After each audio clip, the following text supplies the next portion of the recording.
എല്ലാ രീതിയിലും ജനവിധിയെ അട്ടിമറിച്ചുകൊണ്ട് ലോക്സഭാ തെരഞ്ഞെടുപ്പിൽ കിട്ടിയ മൃഗീയ ഭൂരിപക്ഷം അത് പെട്ടെന്ന് തന്നെ ഓൾട്ടർ ചെയ്യുന്ന ട്രിക്കുകളൊന്നും പ്രതിപക്ഷം പെട്ടെന്ന് മനസ്സിലാക്കിയില്ല.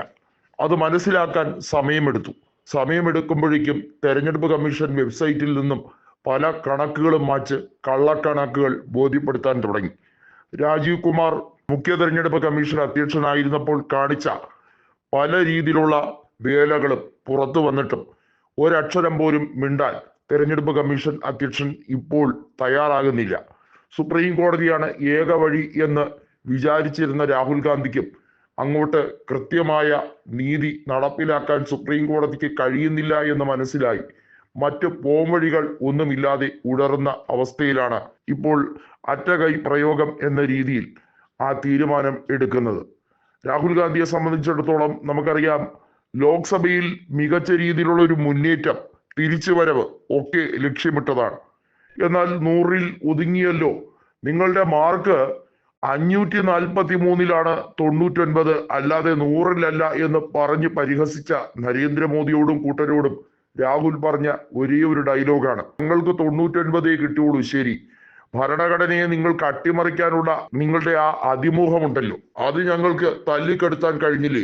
അത് തന്നെയാണ് ജനാധിപത്യത്തിന്റെ ശക്തി. നിങ്ങൾ ഭരിക്കുക തന്നെയാണ്, പക്ഷേ നിങ്ങളുടെ അജണ്ടകൾ പരിപൂർണമായി നടപ്പിലാക്കാൻ കഴിയുന്നില്ല. നിങ്ങൾക്ക് ഹിന്ദു രാഷ്ട്രം കൊണ്ടുവരാനും ഭരണഘടനയെ അട്ടിമറിക്കാനും ന്യൂനപക്ഷങ്ങളെ മുൾമുനയിൽ നിർത്താനും ഒക്കെ ആയിരുന്നു ശ്രമം. അത് ഞങ്ങൾ ഉള്ളിടത്തോളം കാലം നടക്കില്ലെന്ന് ബോധ്യപ്പെട്ടപ്പോൾ നിങ്ങൾക്ക് അസ്വസ്ഥത വരുന്നു. തെരഞ്ഞെടുപ്പ് അട്ടിമറിയിലൂടെ പലയിടത്തും നടത്തുന്ന വോട്ടർ പട്ടികയിലെ തിരിമറി ഉൾപ്പെടെയുള്ള കാര്യങ്ങൾ പുറം ലോകം അറിയും എന്ന് മനസ്സിലായി. US-ൽ പോലും ഇതുമായി ബന്ധപ്പെട്ട് വിശദമായ റിപ്പോർട്ടുകൾ വിദേശ പത്രങ്ങൾ എഴുതാൻ തുടങ്ങി. ഇന്ത്യയിലെ തെരഞ്ഞെടുപ്പുകൾ എങ്ങനെയാണ് അട്ടിമറിക്കാൻ BJP ശ്രമം നടത്തുന്നത് എന്നത് ഉൾപ്പെടെ ഉള്ള കാര്യങ്ങൾ റിപ്പോർട്ടുകളിൽ വരാൻ തുടങ്ങിയപ്പോൾ ഇതിനു പിന്നിൽ രാഹുൽ ഗാന്ധിയാണെന്നും പ്രതിപക്ഷ നേതാവ് രാജ്യദ്രോഹിയാണെന്നും പ്രഖ്യാപിച്ചുകൊണ്ട് മുന്നോട്ട് പോകാൻ തുടങ്ങി.